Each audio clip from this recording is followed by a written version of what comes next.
বৃষ্টিপাতের পর কুমিল্লা নগরীতে বেড়েছে মশার উৎপাত, বেড়েছে রোগবালাই, মশার কামড়ে অতিষ্ঠ নগরবাসী। এ নিয়ে আলোচনাতে কুমিল্লা নগরী থেকে যুক্ত হবেন আমাদের সঙ্গে সহকর্মী মাসুদ আলম। মাসুদ, মশক নিধনে সিটি কর্পোরেশন কি কি পদক্ষেপ এখন পর্যন্ত নিয়েছে?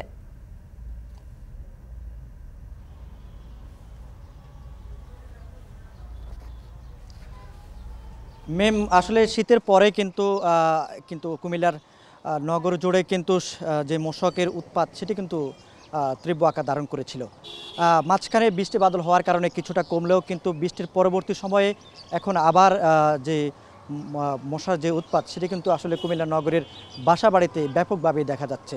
তবে সিটি কর্পোরেশন বলছেন তাদের জনবল এবং যে যন্ত্রাংশের বিভিন্ন ধরনের সংকট রয়েছে, সে সঙ্গে জনবল সংকটের বিষয়টাই সবচেয়ে তারা বলছেন যে তাদের যে সকল সরঞ্জাম রয়েছে সেগুলো পরিচালনার জন্য কিন্তু জনবলের প্রয়োজন, সেই তুলনায় কিন্তু জনবল নেই, যার কারণে কিন্তু এই ভোগান্তির শিকার হচ্ছেন নগরবাসী।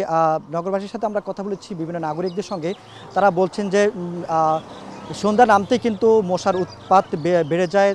এই যে উৎপাতের বৃদ্ধির কারণে নগরীর যে একটা অবস্থা সেটা কিন্তু চরম আকার ধারণ করেছে। তবে সেই বিষয়ে সিটি কর্পোরেশন বলছেন যে তাদের যে 17টা ওয়ার্ড রয়েছে কুমিল্লা নগরীর, 27টি ওয়ার্ড রয়েছে, সেগুলোতে কিন্তু তারা পর্যায়ক্রমে মশক নিধনে কাজ করে যাচ্ছেন। বিভিন্ন ওয়ার্ড করে প্রতি সপ্তাহে একবার বা 15 দিনে একবার তারা বিভিন্ন ধরনের স্প্রে করে যাচ্ছেন, জীবাণুনাশক স্প্রে, সে সঙ্গে মশক নিধনের কার্যক্রম পরিচালনা করে আসছেন। তবে নগরবাসী বলছেন সেটা একেবারে নগণ্য।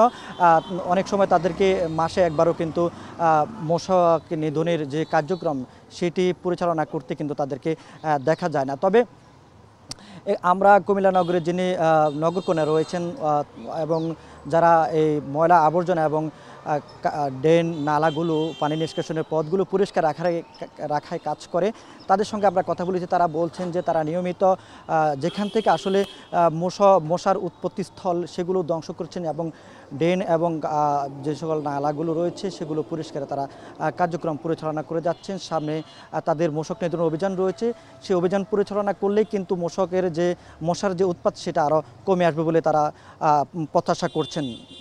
তো মেম এ ছিল কুমিল্লা থেকে আমাদের সঙ্গে সরাসরি যুক্ত হচ্ছিলেন সহকর্মী মাসুদ আলম। এই মুহূর্তে এখন দুপুরে নিব একটা বিরতি, ফিরছি একটু পরেই।